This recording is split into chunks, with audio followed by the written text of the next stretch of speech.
We read the first book, and then we read the second, and then the third. So it's only right that we finish the series together. It is finally time for the last vlog of me reading the ACOTAR series. Join me as I finish the novella, A Court of Frost and Starlight, and the final book, A Court of Silver Flames. Hey guys, it's Katie. Welcome back to my channel. I am so glad that you're here and welcome back to Bookmas. Today's video, as you can obviously tell already by the title, isn't strictly Bookmas because we are talking about the ACOTAR series, and I actually posted me reading this entire series including this video. So if you guys want to check out me reading the first book or the second and third, definitely go check those out before you watch this one. Like I already said, this is me reading the ACOTAR series. So today we are going to be tackling the last two books in the series. So first up we have the novella, A Court of Frost and Starlight, and then we have book 5, which is A Court of Silver Flames. I'm actually filming this intro right now after I finish the book, so you'll see me like this at the very end as well when I give my review. So I know how I feel about them obviously, but you don't, so I guess we'll just have to wait and see. Since these are the last two books that are currently in the series, since these are the last two books that are currently out in the series, the rest of the vlog from this point on is all going to be spoilers. So I'm going to be telling you every thought I have about the series, spoiling big events, talking about characters that you might not know until you get to certain books. So I highly recommend, if you have not gotten this far in the series, to please click off this video and wait to watch it until you have read these books. Because obviously I don't want to spoil anything for you and I want you to go into these blind just like I did. I feel like going into a book blind changes the reading experience, especially because there's a lot that happens in this one because it's from a different POV than the other ones are. So this is your final warning. Please click off this video if you don't want these to be spoiled for you. And now let's finally go back to when I started these. Okay, I'm gonna be honest, I only have like 20-ish pages left of this, and that's because it's just so easy to read. Like honestly, nothing has really happened, which whatever, it's a novella. Basically the whole time they're just talking about like solstice and everybody's giving each other presents. It's like their version of kind of like Christmas or like just like the holiday season. A few things I did find interesting though. One, they said that they didn't celebrate solstice or any type of holidays in the human realm, which I don't know, I thought that was kind of like weird, but I guess it kind of like makes sense because their whole world is just like completely different than ours. And then also in this book there's a mixture of third person and first person. So the first three books were all in first person, all in Feyre's perspective, but now we're done with that, and this book has a lot of characters' perspectives. I think we've had Feyre, Rhys, Mor, Cassian, and Nesta. We haven't had Asriel, and we definitely haven't had Elaine. I would say that it's mainly Rhys and Feyre though in this one too, but we have also gotten the perspectives of like those other characters. But I do want to say what's different and I find very interesting the way that she did this. Feyre and Rizian's chapters are all in first person and everybody else's are all in third person, which is interesting because I heard A Court of Silver Flames is all in third person. So I think that she's just trying to get the reader used to reading in third person. I honestly didn't even like tell the difference there for a second until I kind of realized it as I was going back from like Feyre to like a Cassian chapter or something like that. I was like, oh my gosh, like I didn't even realize she switched it up on us. But I think it's interesting that some characters get first person and some characters get third, I guess. I don't know. That was just kind of cool. Currently on page 208, and I'm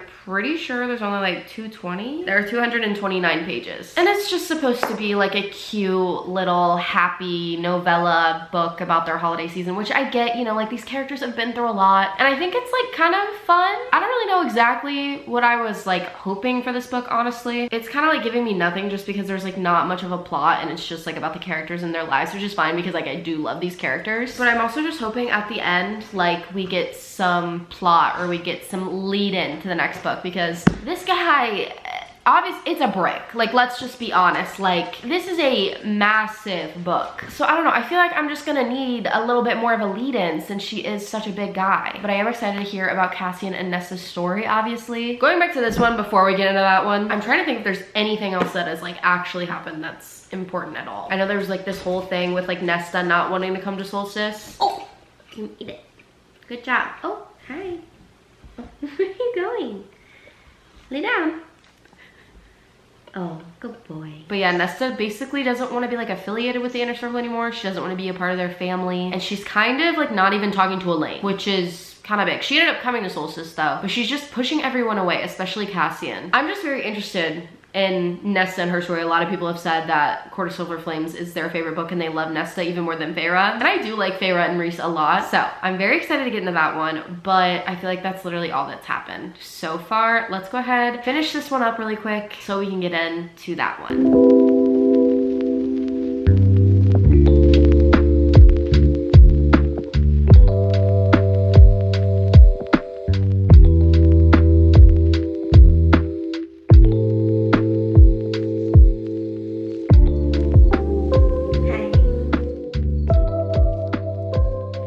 just finished A Court of Frost and Starlight, and there actually are a few things that I kind of forgot about that the last few pages kind of jogged my memory. So this book is kind of like setting stuff up for the other book, obviously, and also just giving them like a little happy moment to just like be and like live their lives, like not always in a state of war, but then also to do the setting up. Before I get into the other like little like Easter eggs that they're kind of planting for the future book, I do want to say that even though that it did that, I feel like it also just wasn't super necessary. I think that you should read it because it's a part of a series, and knowing me, it'd really bother me if I was like, I finished a series and I only finished like all the books and not the novellas. I feel like that's just not like the right way to do it. So I do recommend that you read this. Plus it's just like a quick and easy read, especially if you're trying to meet your reading goal, which is nice. But it also just like didn't really give me a lot. Okay, hold up. Let's go through like the little Easter egging plot points really quick. So he went to talk to Tamlin a few times. Tammy man is just absolutely depressed. He is having an awful time because he has absolutely no one. Yeah, again, the human queens issue. So they're thinking like the human queens are gonna do something, and they've all been residing in one place together, which is kind of weird. Moore saw like a really creepy, like dark shadowy thingy. It wasn't Asriel and it wasn't Rhysand either. But instead of like looking into it, she just like rode away on her little horse and like was like, I'm gonna get out of here before something happens. Rhysand and Feyre also decided that they want to start a family, which interesting. I assume we'll hear more about that in the next book. So that's kind of it, honestly, for this book. I think I'm gonna give this a 3-star. I feel like with novellas, there's only like so much you can do in such a short page count, obviously. Anyways, now that we are done with this, we can finally move into this, which I am very excited about. My friends who I do book club with have been like waiting for me to finish this, especially because they really want me to get to Throne of Glass and Crescent City, because they've read all of like the Sarah J. Massiverse. Let's go ahead and get into A Court of Silver Flames.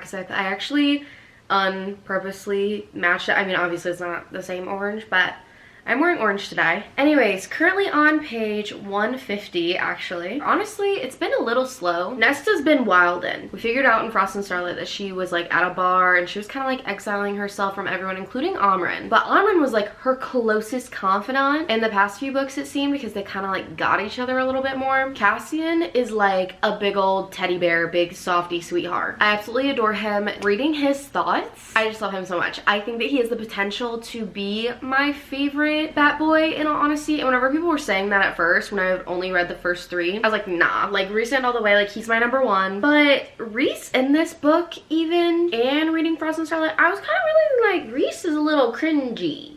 Like, I don't know why he seems cringier in the last 2. Maybe he's always been that cringy and I just like didn't really realize it. Oh, back to Nesta. I didn't even like mention the whole meeting thing. Basically, they had an intervention for Nesta because Nesta's been wild and spending all their money. So they had the intervention and we're basically like, you're living up at the House of the Wind. You're done drinking. You're done going to bars. You're done spending all of our money. So she's living up there and she has to train with Cassian every morning. And then she also has to work a shift at the library every day. Their hopes of doing this is that hopefully they can get her back on track. And then at the end of the day, they just really want her to embrace their family. Like, they want her to be a part of it and they've been nothing but welcoming. But Nesta is such an interesting character. I think deep down she just doesn't believe that she is capable of love and capable and even deserving of love, just because of everything that she's done and how she's treated people in the past. And she definitely has a lot of PTSD. So does Cassian. Cassian's is not just from like the past war. I think it's just from his childhood, from his entire life. He's like 500 plus years old. Like, we don't even know how old this dude is. So he has a lot of PTSD, and obviously so does Nesta. Cassian is also just having trouble watching Nesta like let herself go and go down this whole like doing things that are really bad for her rabbit hole. Along with being like a little war general person for the Illyrian warriors, Cassian has also been given the job by Rhysand to be a courtier,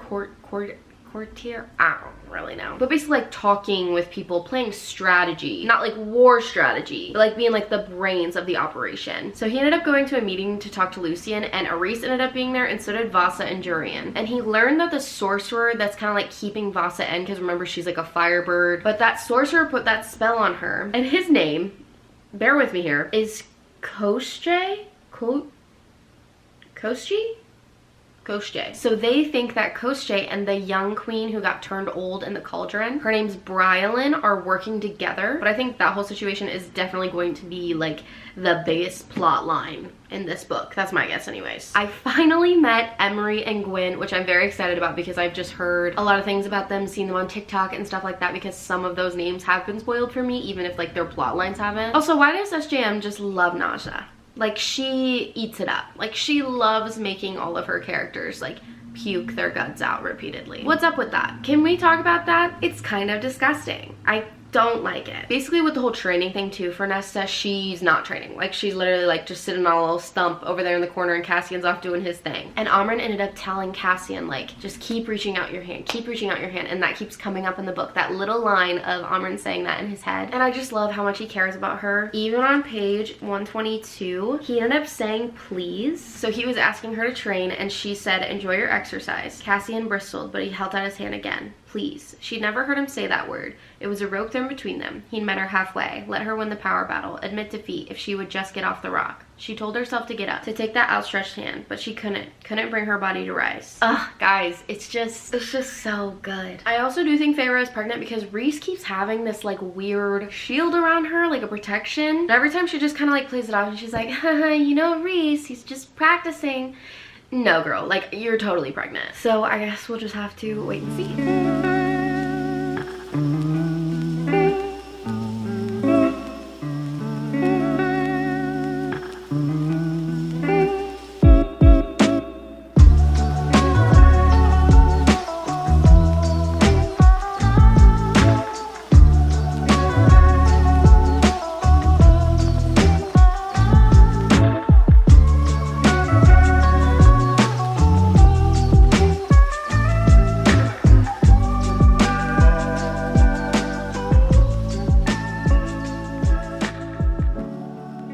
Okay, hello everybody. Not gonna lie, I'm really not feeling well. I am wearing my Christmas PJ bottoms though, which honestly kind of slay. Let's just go ahead and get in my update and my thoughts thus far. I just updated Goodreads and it said I was officially 52% of the way through this book. Nesta's little friendship with the house, so cute. Love it. I love how they read cute little smutty books together and it's adorable. And the house is low-key a little bit Cassian's wingman. Like, there's a few times where like she doesn't want to go out and talk to him and stuff like that, and whatever, like the house like is enchanted, so dinner just appears. And she was like, I want my dinner like in my room, like let's go house, like I want to eat. And the house was like, no, like you're eating with Cassian tonight. Nesta's kind of finding her own community of people that she truly relates to, because obviously, yes, the inner circle and other people in Feyre, they've all gone through hardships, but Nesta's journey and her trauma is just very different compared to theirs. So I feel like she relates a lot to the priestesses, and I think that is great for her. And plus, Emery and Gwen and her are bonding over smutty books, which again, love that plotline. I think that's absolutely hilarious. We did have an inner circle meeting about Bryalin and that whole situation. We figured out that she's looking for the cauldron and Koschei is just using her to get his freedom, obviously. In that meeting, we also learned about the dead trove, which were cauldron made, and they haven't been around for like years and years and years, and they're basically kind of like Horcruxes in Harry Potter, but also like not really. Like, they're just like items of very big significance. There are 3 of them. There's a mask, the harp, and then the crown, and each of them have like their own thing. I honestly forget what all of them do, but I guess we'll figure that out whenever we come to each object. We also get the official announcement that Feyre is pregnant, and I feel like the pregnancy is going to be a big problem because the baby has wings apparently, and I guess that if you're not Illyrian whenever you're having the baby, then like your hips aren't big enough to push out a baby with wings. I don't really know the whole situation. So it sounds like we're in for a little bit of a long ride on the pregnancy. She ends up scrying. First time didn't go so great, but the second time she ends up finding the mask. So they figure out it's in like this weird, like creepy little water. It's giving like creepy swamp vibes. I forget what it's called. It's called the Bog of Urid, and it's in like that middle area where like nothing's owned by specific courts or anything like that. So laws are weird and different. She basically gets taken underwater by the Kelpie, and she ends up reaching for her power, and she finds the mask. So she puts the mask on, and with the mask you can raise the undead. So she basically builds her own undead army and destroys the Kelpie and goes back up to the surface and is okay. But we end up learning that you're normally not allowed to take off the mask, but Nesta was able to take off the mask, and they obviously think that's because both are cauldron made. They also say like calls to like about 5 trillion times during that meeting alone. They said it some during the meeting before too, but during that meeting, I swear, it was literally said on every page at least twice. It makes sense, like it's a big part of the book, but you know what? I guess like calls to like, period. You know, we get it, okay? That's kind of where I'm at. We're kind of on the downward slope from that whole journey, and I am glad that we're finally getting the plot moving and going, because honestly it was kind of a little slow standing for a little bit. I love Cassian's character. I love Nesta's character. I find that I relate to them a lot, and they both have very inner conflicting feelings towards a lot of things, which makes them so complicated and real, like I was saying earlier. I honestly wish we weren't finding the cauldron again. I wish it was like a different thing, because we literally spent 3 books trying to find the cauldron and trying to deal with the cauldron. So I don't know, I wish that was a little bit different, but I guess it is a little bit different. I don't know. I don't really have like the biggest problem with that, but that was just like one thing I realized. I was like, really? We're gonna find that thing again? So I don't know. I just really hope that I get a lot of reading done tonight and we can just figure out what's truly going on.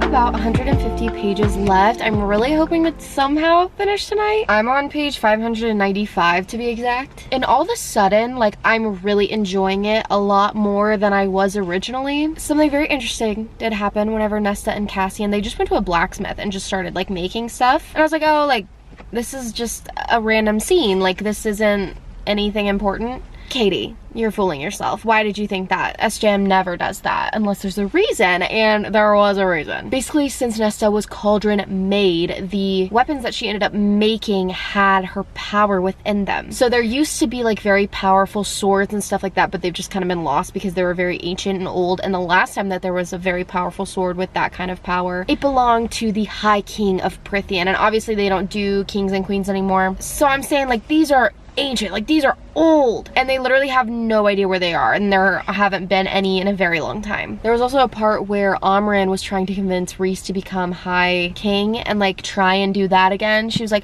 well, if we're gonna go to war, then we might as well do the High King thing again, because having a united Prithian is the only way we're gonna get through this. And you know what, I don't know if I believe that, but Rhys was basically like, absolutely not, like, no, period.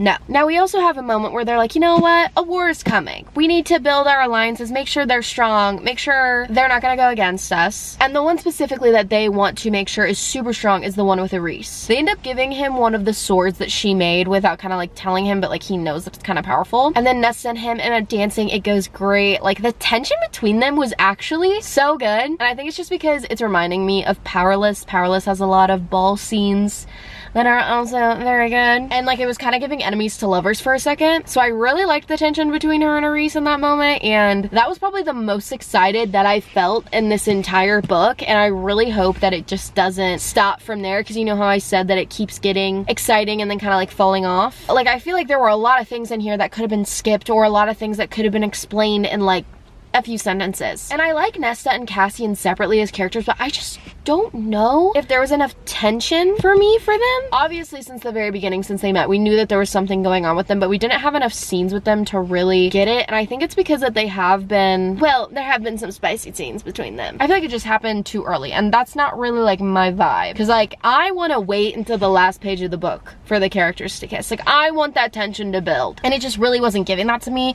Who knows? Maybe something will happen at the end. But I'm just not sure. Like, low-key, the tension between her and Rhys was kind of amazing. But I'm interested to see if the pacing goes back to kind of being weird, or if it just keeps going. Because I know the last 100 pages of an SJM book is always crazy. So, hoping for that. Okay, it is time. I have my book, I have my water, I have a cozy reading chair. I got my AirPods so I can be in the zone. I'm gonna listen to my playlist. And I'm doing all of this and talking to you right now because I am on page 645. And that means that there's only about 100-ish pages left. And we all know what happens whenever any of Sarah J. Maas's books get to the 100 pages left mark. There's almost always some crazy stuff that goes down. So I figured that I should just sit down, finish it right now in one last sitting, and give you guys my reactions to everything. So that is what we're gonna do. The playlist that I've been listening to this entire time that I've been reading this book is just called Nessian, A Court of Silver Flames. It's by the Spotify user Joanna C, and it's really good, and I like it a lot. Let's get into it. Oh my god, Nesta and Cassian are mates? I found that interesting. What? So now Iris is just captured, really? Okay, let's go. You're kidding. This is insane. Stop, this sucks. No, oh my god. She just totally wiped out the queen. She unmade her? Oh, how is Cassian fun? I'm so confused.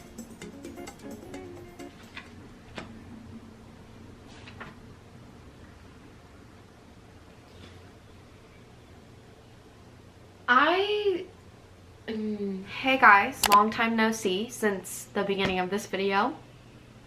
That was a bad joke, I'm really sorry. I don't know if I shared my rating or like complete review on this one, so I'm just gonna go over it really quickly and then we'll get into ACOSF because this is the big one of the two. I did end up rating A Quarter Frost and Starlight a 3-star. Was this my favorite thing ever? No. It really didn't have a lot of plot going on, and I know that... Why does the heat turn on every time I want to film? Okay, sorry about that, guys. Anyways, 3 stars. And I have kind of conflicting feelings with this. Obviously, it's a series, and I love the characters, and I love seeing them happy and living their lives and having a little happy little book about them, just doing their little winter solstice things. But on the other hand, I'm really not a novella girly. There are very few novellas that I have really enjoyed, and I don't know why, but this one just kind of like really fell flat for me. I think the only reason why I ended up rating it 3 stars is just because it's a part of the ACOTAR series. If this wasn't, I honestly don't know what I was gonna rate it. To be completely honest, the 3-star rating was probably a cop-out because I didn't want to actually rate this what like I wanted to, or honestly like I just didn't really know what I wanted to rate it, period. But I do love the characters, so that's kind of just that. And now let's get into this one. I have waited so long to film this part of the video because of this book, because I've been so stuck on it, just kind of wanting to sit with it because I didn't really know exactly how I felt about it and just what I wanted to say about it too, because my feelings on this book, again, are very conflicted. It is a part of an incredible series. The first 3 books, so good. Me trying to move so you can see them. So good. And I don't think this book is bad. I don't think it's bad. I ended up rating it 4 stars. So obviously it's not bad. A 4-star rating is a great rating still, but it's not a 5-star. And I think it's just so hard for me that it's not a 5-star because I just absolutely adored the beginning of the series. The last 2 bigger books were incredible, and this one just really let me down. So I feel like this being a 5-star really just hurts more than me ranking a random standalone like a 4-star. I think the biggest thing with this book is that I feel like not a lot truly happened, and the other ones I feel like there were things happening all the time. I read this one the slowest out of all of them. Yes, it is the longest, but I felt the least likely to pick it up. I wasn't like, oh my gosh, like I want to get in my bed and read my book tonight. I wasn't really feeling that with this. Like I felt like I was forcing myself to finish it, which is just not like a good sign. And it was just kind of like slow for me. I mean, I loved Nesta and I did love Cassian. It's just there's so much of this book that in my opinion shouldn't have been in there. Especially for Sarah J. Maas. Like reading her other books, because I did start Throne of Glass recently too. This is just kind of like unlike them. Now I did talk to one of my friends and I mentioned this in my wrap up this past month too. But I told her that I was kind of disappointed because it just felt like we were repeating the same days over and over and over again and nothing really happened at the beginning, and then the ending was like super rushed and weird, and we didn't really get a lot of development, I feel like, in the actual story. I was just expecting more, I guess. Maybe that's my fault. But she ended up telling me that the reason why she thought that it was repeating over and over and over again is to resemble Nesta's like depression like state. And when she said that, I was like,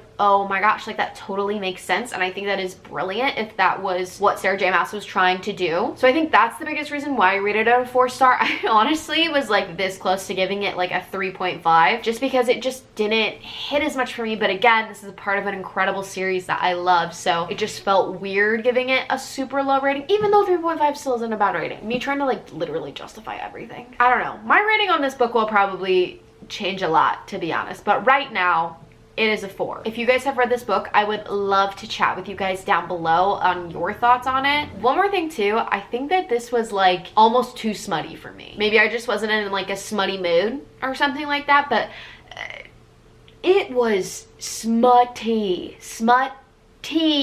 Capital T. So yeah, I don't know if that turned me off too, but it was just kind of, I don't know. This book just didn't hit for me, and that's okay, but it also makes me sad. That's honestly all I'm going to say on these two right now. I might elaborate a little bit more in my end of year wrap up, but I do truly love this series. It has been amazing. I think the original trilogy has been my favorite so far, but I'm just very impressed at how much I like these. I'm really excited to continue Throne of Glass and eventually get into Crescent City. Next year is definitely going to be a very busy reading year for me. Like I said earlier, if you have any thoughts on the entire series or these books specifically, please leave them down below so we can chat in the comments. Try not to leave spoilers down there, or at least mark before you put a spoiler, just in case somebody accidentally clicks on this video that hasn't read it yet. And I hope overall that you guys enjoyed this video and the rest of the videos of me reading the entire series. And let me know if you guys want videos of me reading the rest of the Massiverse. Go ahead and give this video a like and subscribe if you want to see more videos like this from me, and I think that's it. I will see you guys in my next video.